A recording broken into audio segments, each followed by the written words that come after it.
do you see a significant issue or concerning diversity and inclusion in today's Air Force, primarily the military? And second part, do you suggest we go about having hard conversations within our unit?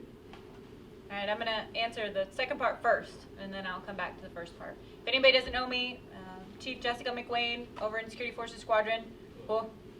Glad you guys are in here. Hopefully some folks are watching live or watching the future as well.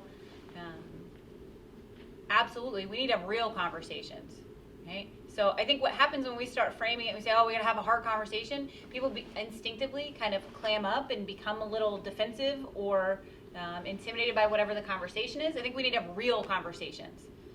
And we need to have conversations about things that are impacting the lives and careers across the span of ranks.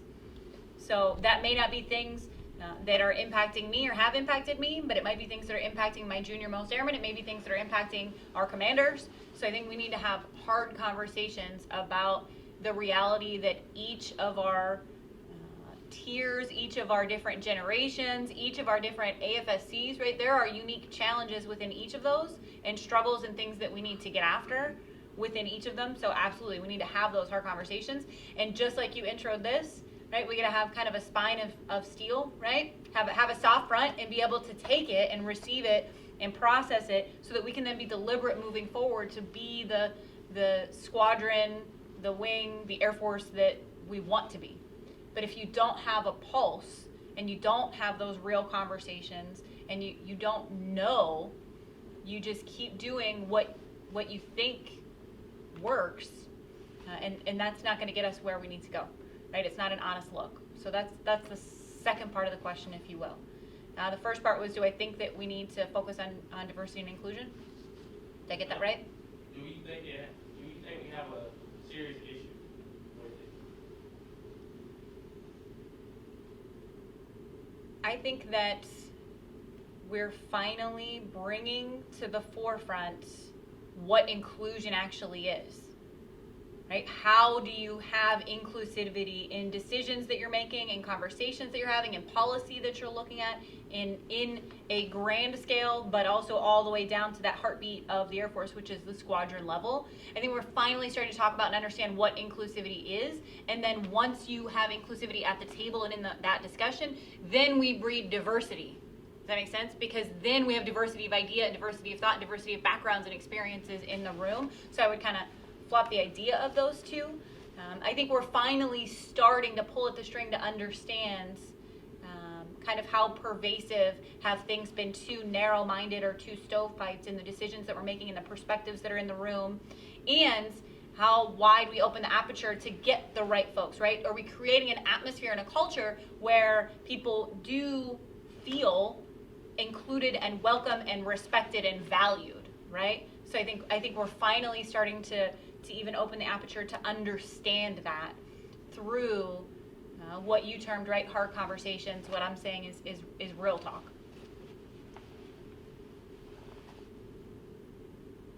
Yeah, so if I can jump in too. So one of the things, I'm Sergeant Meinberg from the medical group. So I'm the senior advisor for the Total Force Leadership Development Team here on base, and also part of the Diversity and Inclusion Working Group on base as well. And the things that I've seen, so a little bit different perspective, I think. So like the people in this room, like you can kind of look around and see who's out here. I see these people everywhere, right? You guys are not the problem that we have, okay? The people in this room. And I think that is the problem, is the people that maybe need to go to a lot of these forums, discussions, are the people that are not here, right? So I'm also involved in the Air Force working group with diversity and inclusion, and in those meetings, me and one of the guest speakers were texting back and forth because they're like hour and a half, 2 hours long, right? They're long sessions, and we're texting back and forth. And I went through the participant list, right? And it was like, I would say 85% Black airmen on that call, right? And I'm like, this is great, right? It's great to have those conversations and get the knowledge out there. But again, I think the people that were probably supposed to or should be involved in a lot of those forums, discussions, were not on the call, right? So I think that's our big thing is what can we do to make sure that the right people or those people that need to learn a little bit more are at those places, right? I know our squadron made it mandatory to go to diversity inclusion conversations. We had forums for an hour. You had to go at least to an hour session. And some of them were awesome. And then there was others where it was an absolutely train wreck, right? Because there were certain people in the room that maybe didn't want to talk, and that stopped everybody else in the room from talking, right? So I think we got to figure out how we get the people that need to be there. We need to get them there, right? So that's our kind of biggest thing. And ideas are awesome, right? And that's what the Diversity Inclusion Working Group is there for. So if you guys are watching this later on, throw Sergeant Benford and Sergeant Fain out there from the Diversity Inclusion Working Group. This is something where no matter what rank you are, if you want to have some sort of impact on this subject or this conversation, that's the working group you should be part of. And it's a lot of fun. It's my favorite one. Sorry, Chiefs group and AFSA and top 3, but by far my favorite working group to kind of be part of, or professional organization, just because of what they're doing, and also it's definitely a fun time in the atmosphere. So hook them up. Last Thursday of the month at 11 o'clock are the meetings over at the comm building by the gas station, if I said that right. I don't know what the building number is. So yeah, if you guys can jump on that, it's an awesome opportunity. All right, if I can chime in real quick, Chief Aziz Oguntade, I'm the senior enlisted leader for the 4th Support Squadron here at JBER, and I'm gonna try to take a different stab at the question, because I do consider myself pretty unique from everybody on this on this panel, due to my background, right? So for me, it's all about culture, right? What culture have we established, or what culture have we allowed to infest us in the military? So I'll try to take this question from a different stab here. So I'll take you back to June 27, the year 2000. I was at the airport in Switzerland. I was migrating into the United States with my family on that day. I can't tell you what I had for dinner yesterday, but I can tell you what happened 21 years ago, right? So I was there, I spoke probably this much English, migrating with my entire family to a brand new country. And, my mom, dad, sisters, I'm, by the way, for everybody that doesn't know me, again, I did say my name, Aziz, so I have my first name is Arabic. So I grew up Muslim. I'm a Muslim. I'm an immigrant, I just told you, from Nigeria. So I'm a black man, right? And I'm about 5'5". And not that that really matters, but I know we can talk about inclusion when it comes to people of my height, right? So we were sitting at the airport waiting for our flight from Switzerland to Chicago, O'Hare International Airport in Chicago. And this black man walked up to my dad, and they were talking. They talked for about 10 minutes, and then he looked at me, and he gave me this advice. He said, okay, when you get to Chicago, just be on guard, right? Be on alert, because get ready for the influx of racism and that you're gonna face, right? So that really scared me. I was 17, and I'm like, man, I'm migrating with a family, and this guy is basically telling me I'm not gonna be welcomed into my new country. We live in everything, and I'm going here, and that got me nervous. And he said something really profound, and I will never forget this. He said, oh yeah, they're gonna refer to you as a monkey. I would never forget that. He said they're gonna call you names, they're gonna call you monkey, and then you're gonna go to high school? Oh man, you might as well not go to school at all, because man, dude, you're gonna have a terrible time out there. So fast forward a few months into being in the United States, and it was time to go to school that fall semester. And I said, oh no, absolutely. What he told me in Switzerland ingrained in me. I said, I'm not going to school. So congratulations, you're looking at a Chief Master Sergeant. I was a graduate of the GED program because I refused. I didn't want to subject myself to that type of environment he already told me about. And boy, was he right. He was right about everything he told me there. At the same time, absolutely wrong. He got it right and he got it wrong. Because when I finally got to my community college, I'll introduce you to my English professor, Susan Seaborg. Miss Seaborg did not care what I looked like or where I came from. She knew I was different, and she wanted to know everything about me. Today, I've never met another Susan Seaborg. I'll tell you that, because she was the epitome of being inclusive. She didn't care of all the 30 students in our class. She didn't see me any different. I was so afraid I thought I wasn't going to pass my English composition class because half the thing that I wrote or said in class didn't even really matter, right?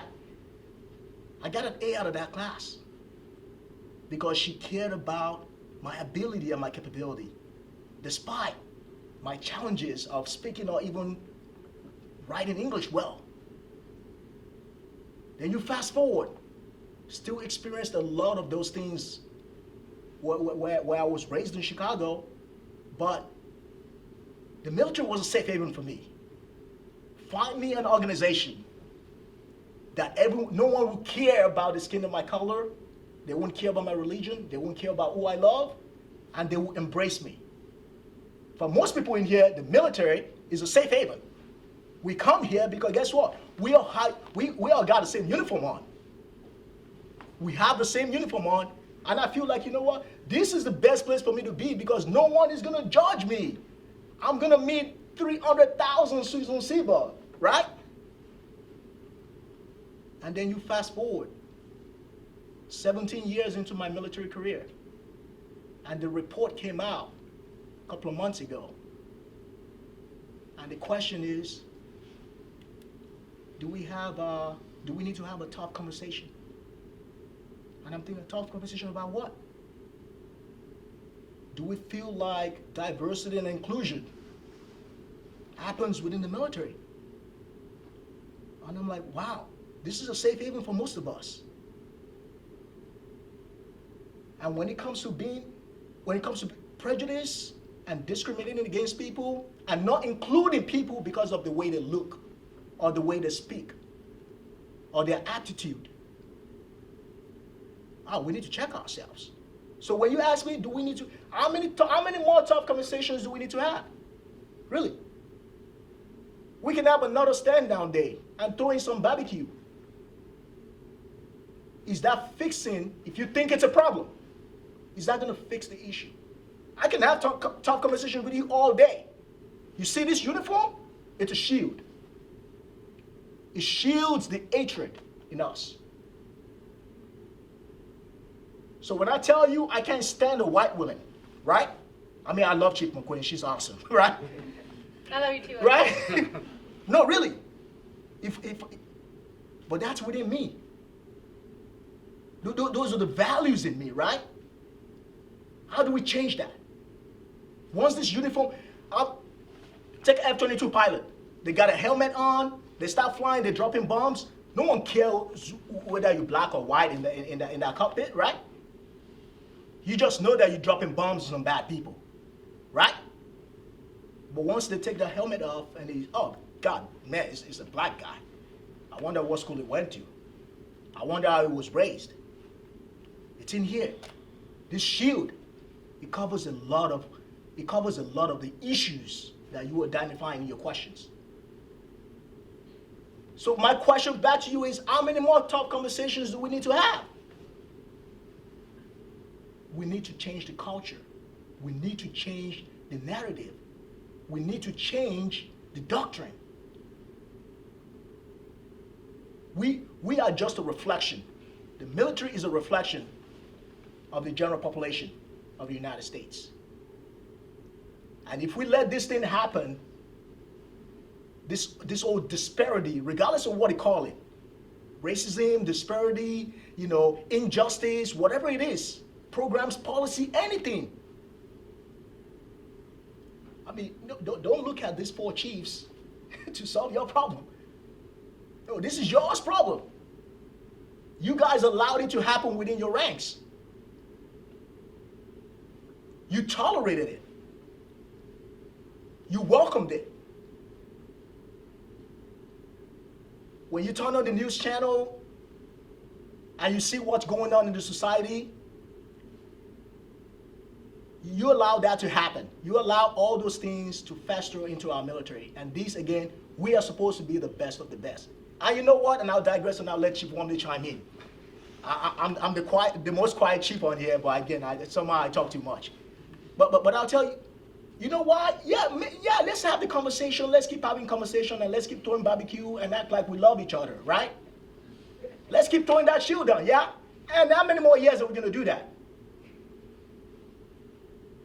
You know what? You know who's not having a diversity and inclusion problem? Our adversaries. You think China has this problem? You think any of those, global power competition folks, you think they're having this issue? I'm just asking, I don't know. Because last time I Googled China military, I didn't think they were having conversations about racial inequality, diversity and inclusion issues. They're throwing barbecues. No, they're looking for ways to trump us, to be greater than us. And yes, we're gonna sit down and let's keep having conversation. You can't change a 21-year-old man or woman that has hatred in their heart for a rank, for a different race or religion or sexual orientation or anything. We need to get back to basics and look at what matters. What do you value? And I'm 100% with the concept that you can't, the idea of trying to control someone else, right? It's not, we believe that we can, right? Our egos tell us we can control other people. You can't control another human being. What we can do is create an environment where we don't tolerate it, right? Absolutely. Where if you are that person that treats other people, right, within your own peer group, and we were just talking about in my unit this afternoon, just a couple hours ago, having some real talk, if you tolerate folks who treat people without dignity and respect, who treat people, right, other than, who treat people and allow that to exist, it will continue for as long as it does.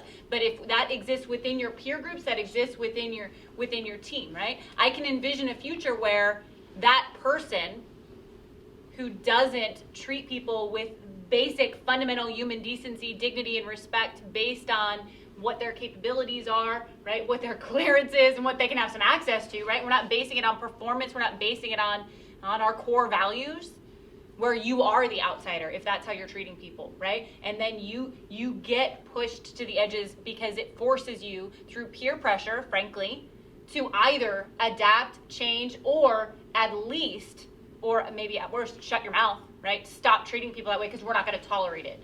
Right? And you will become so uncomfortable in our service that you're not going to see a place for yourself because you don't carry yourself in a manner that's within what we value, right? That's the future that I can see existing. But that takes at every level not tolerating it, because then it will force people to either change or separate because they can't see a future for themselves. Absolutely. Because they don't carry themselves within those values. I agree. Good? For now. All right, so don't know how much time we got, so I'm going to try to keep mine short, but hopefully you guys get my point. First of all, again, thanks for coming out this afternoon. This is, like Sergeant Meinberg talked about, I can see why this is his favorite working group, because this is a working group that everyone should value mostly. I believe there is a problem. I'm going to tell you in a couple of minutes why it's a problem. Chief Master Sergeant Earl Wormley, who for those out there who don't know who I am, I'm the Mission Support Group Superintendent, so I get an opportunity to listen to Chief OG and Chief McWayne at least twice a month, and very passionate and very, very wise intellects in their perspectives on a lot of things, to include this. So I'm going to try to give you a 30-year perspective of the military. Okay, I came back in 1992, so way, way, way back, and so I've kind of seen this evolve. And I'll tell you straight up, what we're talking about today is what we were talking about then, and probably along my last 30 years in the United States Air Force. I grew up security forces, security police originally, then security forces in 1997, and so I got to work with some of the post-Vietnam folks who really had issues. When you talk about culture, they had their own culture, right? But here's the thing that you got to understand about the United States of America. We're a multicultural, country. That's what we are. We are multicultural. I came from New York City, okay? If for anyone out there that's from New York City, let me tell you, that's a multicultural city. That's why I tell everyone that's in the United States or foreign born or whatever, go visit New York City. There's Americans that are walking inside the United States that either haven't gone to New York City or scared to do same because of rumor and so forth. But until you've grown up in a multicultural environment, will you understand how to thrive in a multicultural institution, such as the United States Air Force and the armed services as a whole? Okay? So why does that matter that you got to understand your environment? Because it does come down to how do you get towards mission success when we're talking about Air Force. So you have to, as leaders, you have to find common ground amongst everyone that is in your team, in your unit, and in your organization. So having come from way back in the 90s up to now, I had a mentor, he's gone now, but he's still a mentor in my life. He used the term set the table. And so I'm going to use that as I talk to you guys through what I use when I set the table, whether it's with my flights from back in the day, all the way up to now my organization, is you have to, as leaders, find ways that you are alike. What we find most cases is, and it's again that eyeball test, right? He's not like me, she's not like me, I'm not like him, so therefore we move on, right? That's why when you go into certain situations, not in here because everyone's, nicely dispersed across the audience here, but when you go into a unit on day one, you'll notice that first thing that people do is you begin to subgroup, right? Because I don't look like you, you don't look like me, you have a different uniform. For whatever drives you apart, you have to set the table to bring people together. You have to do it. As leaders, you got to do it. If you want to be successful in anything you do while wearing this uniform, you have to learn how to set the table, which means setting the environment, which means finding some sort of common ground where people are going to be driven to work together. And it's a hard thing to do. It is absolutely a hard thing to do. But because you're in the business of the United States military, in this case, the United States Air Force, and you are, for the most part, what I can see, and I know some of you guys personally, this is your career, this is what you do, you have to be able to set the table. You have to find opportunities to get your folks to operate, ATSO, ability to operate, survive, and operate together. That's what it is. That's setting the table. And so that has to be your first order of business when you go into a unit. Because you're going to always run into people that don't look like you. They're not from the same background as you. Could be foreign born, but now naturalized in the United States. People that speak different dialects, languages. That is the United States of America. Now what drives that is a little bit what OG is talking about, and that is the hatred that you might have brought into, the biases that you might have brought into your enlistment or your commission or whatever.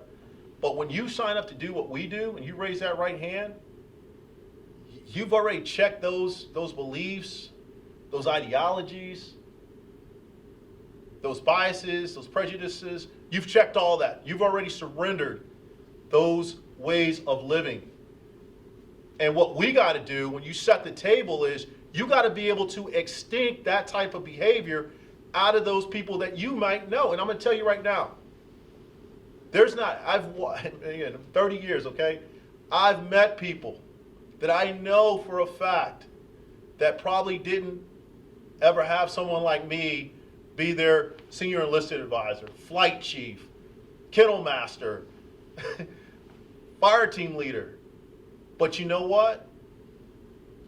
Because I was able to set the table, I believe as I get ready to depart the United States Air Force here shortly, I feel like I did my part with bringing those folks out of something that beliefs or cultural biases, prejudices that they had with people that look like me. And I'm sure if they were in front of this camera right now, they would probably say that they brought me maybe with some of the prejudices that I may have had about them or whatever.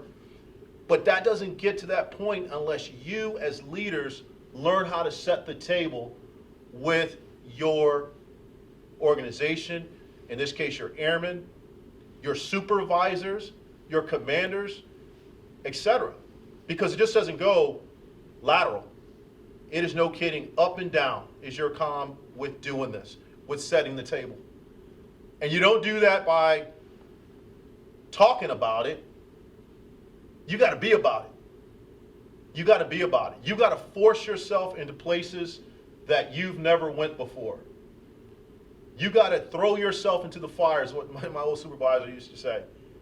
You know, back in my day, back when everybody used to hang out in the dorms, right? You'd go into a dorm party, and this is no kidding, you cannot make this stuff up. For those that are in the audience that might have remember the 90s, you'd go to a dorm party, and you would see whites partying on one floor, blacks partying on another floor, and other ethnicities partying on other floors.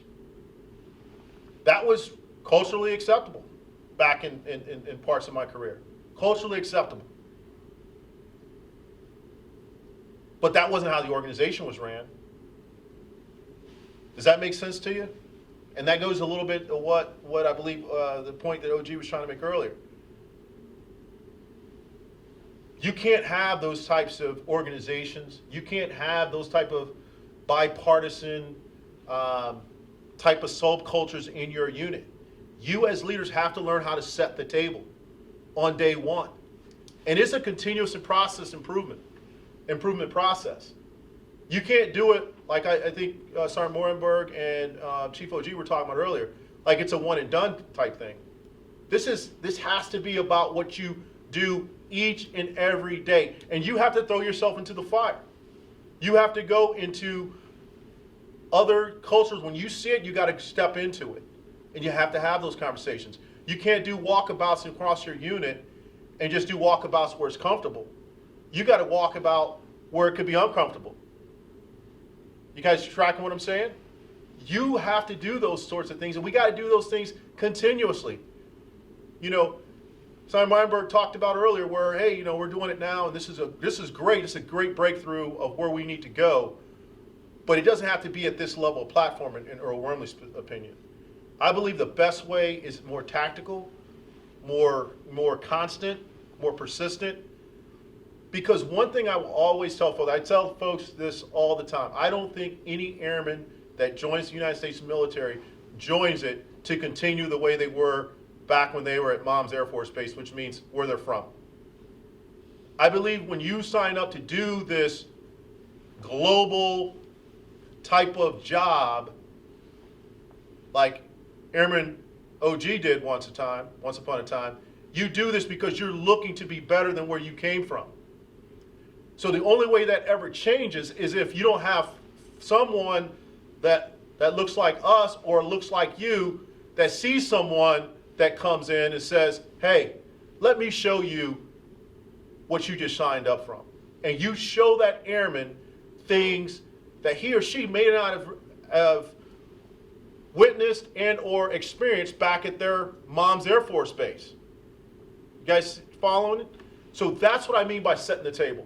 That gets after, I think, definitely your first question, Sergeant Woodhouse, and then the second piece of it is that's the consistency. It has to be persistent. It has to be who you are. You have to feel like you got to be going into the uncomfortable parts of your unit, the uncomfortable parts of your demographic in your unit, and you have to find commonalities to get folks to talk to each other.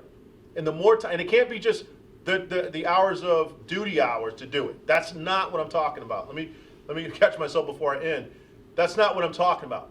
Because that's not the time that you can expect them to learn about each other. And that goes back to what Chief OG was talking about by having your typical barbecues. Yeah, barbecues are nice. I think airmen would love a barbecue right now coming out of the COVID period. but that can't be what you think is going to win the day. It has to be folks like us pushing it down, and then folks like you catching on and say, hey, this is what the commander and chief are going with it. We got to jump on it, and then we got to continue to press the flesh to make sure it gets all the way down to the lowest level. And I'll just leave it there for now. So, thanks. I'm fired up. I have like a billion things to say, but I want to make sure that we address what's on your minds, right? So questions or things, perspectives, things that you particularly want to hear, because you got 4 chiefs up here. We're going to keep talking. It'll be soon enough. You'll be wearing it. So you got 4 chiefs up here. So, but what do you want to do before we just sort of keep going with what's on our minds and hearts about it?